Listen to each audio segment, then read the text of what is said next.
Hola, ¿qué tal compañeros? Vamos a dar continuidad a nuestra sesión del día de hoy, que lleva por título Métodos de muestreo y teorema central del límite, del capítulo 8 de los autores Lynn Marshall y Watten, del libro Estadística aplicada a los negocios y economía, de la editorial McGraw-Hill. ¿Por qué muestrar a la población? 1. Establecer contacto con toda la población requiere mucho tiempo. 2. El costo de estudiar todos los elementos de una población resulta prohibitivo. 3. Es imposible verificar de manera física todos los elementos de la población. Y 4. Los resultados de una muestra son adecuados. ¿Qué es el muestreo probabilístico? Es el resultado de una muestra seleccionada de tal manera que cada elemento o persona en la población tiene una probabilidad igual de ser incluido en dicha muestra. ¿Qué métodos de muestreo probabilístico son los más comúnmente utilizados? Aquí tenemos 4. El aleatorio simple, el aleatorio sistemático, aleatorio estratificado y por conglomerados o clústeres. En el muestreo aleatorio simple, basta con seleccionar una muestra de manera que cada elemento o individuo de la población tenga las mismas posibilidades de ser incluidos. Podemos utilizar, por ejemplo, la tabla de los números aleatorios que vienen en la página, en el final del libro, en el apéndice B.6. Aquí, como podemos ver, podemos seleccionar cualquier punto en la tabla y tal vez seleccionar los 3 primeros dígitos. Y de ahí decidir si vamos hacia abajo o vamos hacia la derecha. Veamos un ejemplo.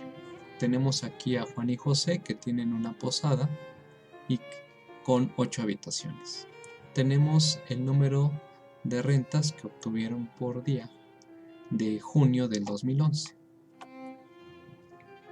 Al vaciarlos en Excel nos queda una media de 3.13 habitaciones diarias en ese mes. Al seleccionar 5 muestras de esos días, tenemos aquí que se eligió el día 30, 16, 4, 28 y 23. Y estos corresponden al número de habitaciones de cada una de estas. La media promedio, aquí vemos que es de 1.8, que está bastante alejado de la media poblacional. Muestreo aleatorio sistemático. Tenemos aquí una empresa que necesita calcular el ingreso medio por venta del mes pasado. Supongamos que ellos tuvieron 2.000 ventas y se almacenaron esos recibos en cajones de archivo. Se decide seleccionar solamente 100 recibos. Por lo tanto, la constante de K va a ser igual a 2000 entre 100.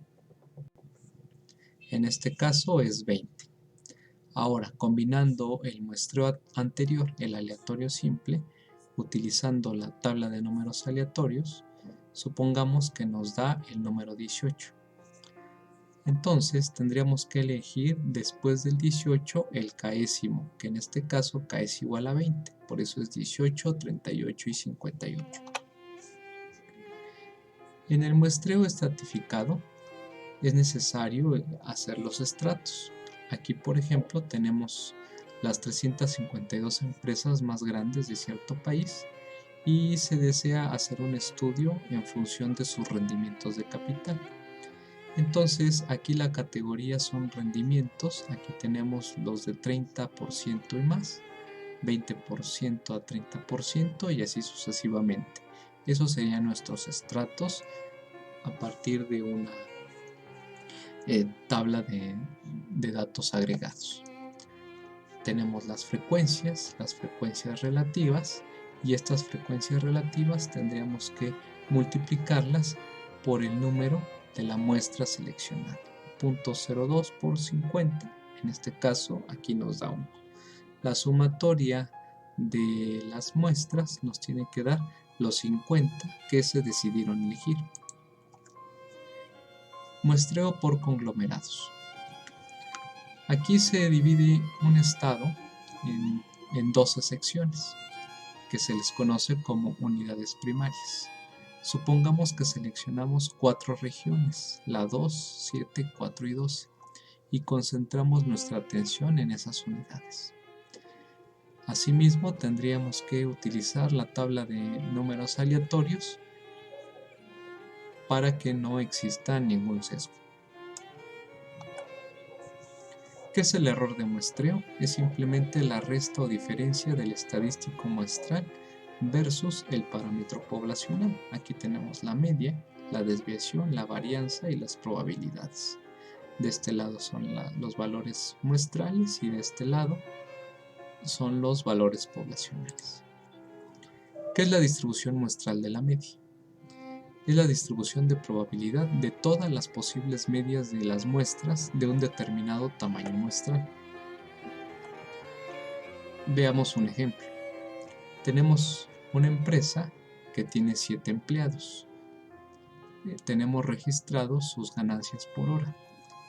¿Cuál es la media poblacional en el caso de que esto fuera la población? ¿Cuál es la distribución muestral de la media de tamaño 2? ¿Y cuál es la media de la distribución muestral de la media? ¿Qué observaciones es posible hacer? Bueno, para sacar la media poblacional basta con sumar los ingresos de los 7 empleados y dividirlos entre 7. Ahora, para poder elaborar la distribución muestral, necesitamos utilizar la fórmula de la combinación. En este caso tenemos 7 empleados y queremos hacer duplas entre ellos. Nos da el resultado 21. Aquí tenemos el ejemplo de las 21 combinaciones en duplas. Aquí están todos y tenemos igualmente sus ganancias por hora, la suma y la división entre 2 de esa suma. Al hacer la distribución, obtenemos lo siguiente.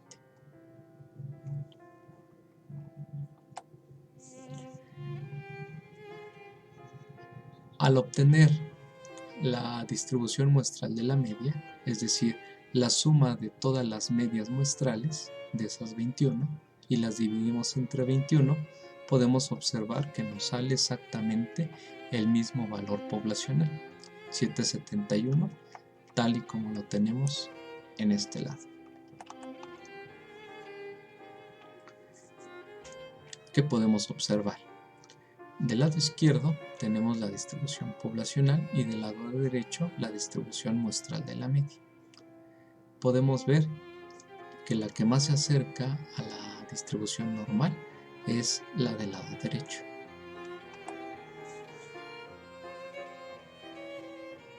Veamos otro ejemplo. Perdón, es el mismo ejemplo. Tenemos que la media poblacional es igual a la distribución muestral de las medias. Como un inciso C, podemos observar también que conforme se incrementa el tamaño de la muestra, se reduce la dispersión de la distribución muestral. Y como tercer caso, la distribución muestral de las medias tiende a adoptar una forma de campana y aproximarse más a la distribución de probabilidad normal. Teorema central del límite. Si todas las muestras de un tamaño particular se seleccionan de cualquier población, la distribución muestral de la media se aproxima a una distribución normal. Aquí tenemos algunos análisis. Si la población obedece a una distribución normal, entonces la distribución muestral de las medias también será de naturaleza normal. Si la distribución poblacional es simétrica, pero no normal, se verá que la forma normal de la distribución muestral de las medias se presenta con muestras tan pequeñas como 10. Si se comienza con una distribución sesgada o con colas anchas, quizás se requieran muestras de 30 o más. La media de la distribución muestral es igual al parámetro mu poblacional y la varianza igual a sigma cuadrada sobre n. Aquí en este gráfico vemos los comportamientos poblacionales y vemos cómo puede ir cambiando conforme van aumentándose el tamaño de la muestra. Tenemos aquí un ejemplo. Lalo fundó su negocio de engranes hace 20 años. Tiene 40 empleados. Desea tomar la decisión en relación a la atención médica de su personal. Antes de tomar esa decisión, Lalo decide formar un comité de 5 empleados. Se pedirá a dicho comité que estudie el tema del cuidado de la salud y haga alguna recomendación sobre el plan que mejor convenga a sus empleados. Lalo cree que el punto de vista de los empleados más recientes en relación con el cuidado de la salud difiere de los empleados con más antigüedad.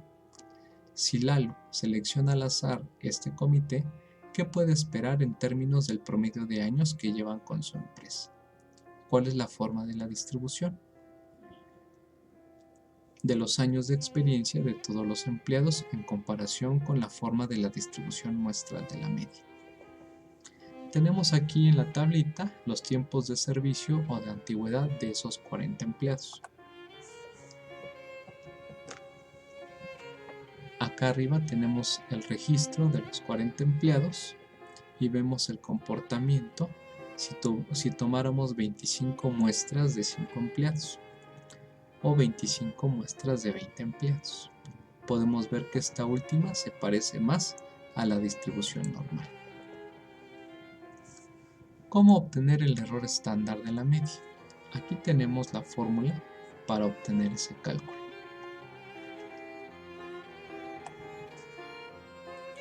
Ahora, para calcular z necesitamos la sigma, es decir, la desviación estándar poblacional. Y cuando no conocemos la sigma, sino simplemente tenemos la desviación estándar muestral, tendríamos que utilizar el estadístico t, es decir, la otra tabla de t de estudio. Veamos un ejemplo. El Departamento de Control de Calidad de cierta refresquera conserva registros de la cantidad de bebida que lleva su botella gigante. Ellos saben que la cantidad media por botella es de 31.2 onzas y la desviación estándar poblacional de 0.4. Hoy, a las 8 de la mañana, el técnico de calidad seleccionó al azar 16 botellas. La cantidad media de esas muestras es de 31.38. La pregunta ¿es un resultado poco probable? ¿Es probable que el proceso permita colocar demasiada bebida? En otras palabras, ¿es poco común el error de muestreo de 0.18? Veamos. Como paso número 1 tenemos que encontrar el valor de z, dado que se nos proporciona el valor poblacional de la desviación estándar. Tenemos el dato de la media muestral, el dato de la media poblacional y obtenemos una z de 1.8. Cuando buscamos en tablas, ese valor de 0.8 corresponde a 0.4641. Aquí tenemos la distribución normal, esta es la media poblacional y esto es lo que obtuvimos en la media muestral. La pregunta es, ¿qué posibilidad hay de que estemos regalando más bebida? Entonces se nos está pidiendo el área más allá. Como cada lado de la distribución mide o tiene un valor de 0.5, al restar 0.5 menos 0.4641 tenemos un valor de 0.0359. ¿Qué podemos concluir? Que en el proceso se está vertiendo más líquido en 3.59% de las botellas. Tal vez, y si esos son los criterios de la empresa, el técnico de control de calidad debe de entrevistarse con el supervisor para sugerir la reducción de la cantidad de bebida en cada botella.